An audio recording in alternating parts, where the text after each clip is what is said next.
A igreja, ela tem sim o seu papel social. É um absurdo falar que o papel da igreja é apenas algo espiritual.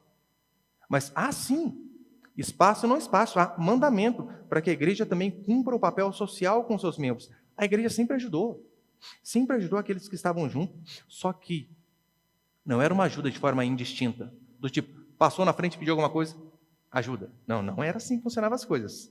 A igreja ajudava os realmente necessitados. E por que eu digo os realmente necessitados? Porque assim como havia abusadores naquela época, hoje também.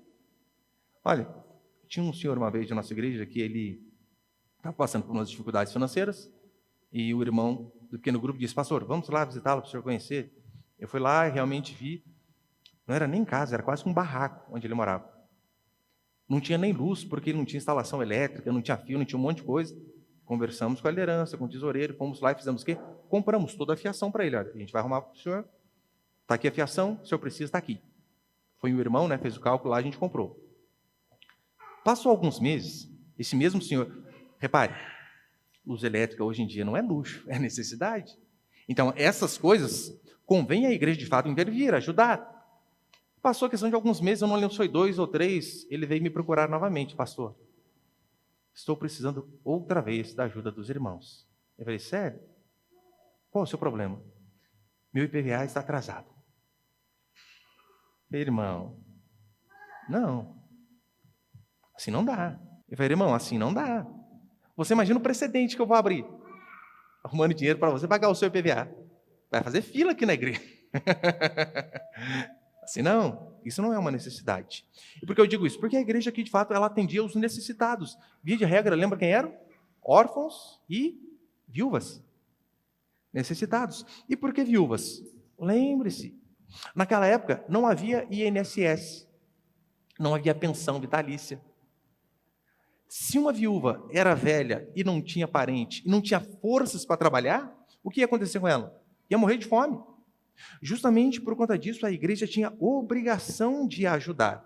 É tão certo que Paulo coloca até em 1 Timóteo, põe ali, por favor, 1 Timóteo 5, versículo 3 até o 6, olha o que Paulo diz. Cuida das viúvas, de fato, necessitadas. Mas se alguma viúva tiver filhos ou netos, eles devem aprender primeiro a praticar a piedade para com a própria família e retribuir os seus progenitores, pois isso é o que agrada a Deus. A viúva, realmente necessitada e desamparada, espera em Deus e persevera noite e dia em súplicas e orações. Mas o que Paulo diz?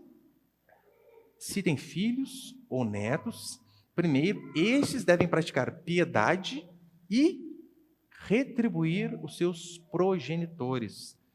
Põe o próximo versículo. O versículo 8 diz assim, mas se alguém não cuida dos seus, especialmente de sua família, tem negado a fé e é pior que um descrente.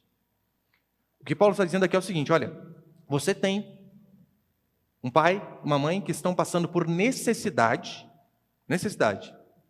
Se você tem condições de ajudar e você não ajuda, você está pecando. Se eles estão passando necessidade e você, que é filho, filha, neto, você não ajuda, você está pecando. Mas não era também qualquer viúva de forma indistinta. Até entre as viúvas havia algumas regras. Olha o que Paulo continua dizendo. Põe ali, por favor. Olha os requisitos para se ajudar as viúvas. Deve ser escrita na relação de viúvas somente aquela que contar com mais de 60 anos e que tenha sido mulher de um só marido, cujas boas obras possam lhe servir de bom testemunho, tais como se criou os filhos, se exerceu hospitalidade, se lavou humildemente os pés dos santos, se socorreu os atribulados e se praticou todo tipo de boa obra. Viúva de mais idade, por quê? Porque Paulo diz, quanto às mais novas, as viúvas, Paulo aconselha a casar. Case. Agora, aquelas que eram com mais de 60 anos, ainda tinha um monte de critério. Marido de uma só mulher, mulher de um só marido, melhor dizendo. Mulher de um só marido. Se criou os filhos. Aqui dá a entender que, de fato, não é que não terceirizou a criação dos filhos, mas, de fato, criou. Se ajudou a igreja, se foi piedosa, se estava junto. A essas daí, a igreja deve ajudar. Na verdade, a queixa acerca da ajuda aos pobres aqui não passava, sabe do quê? Era apenas um sintoma de um problema muito mais profundo.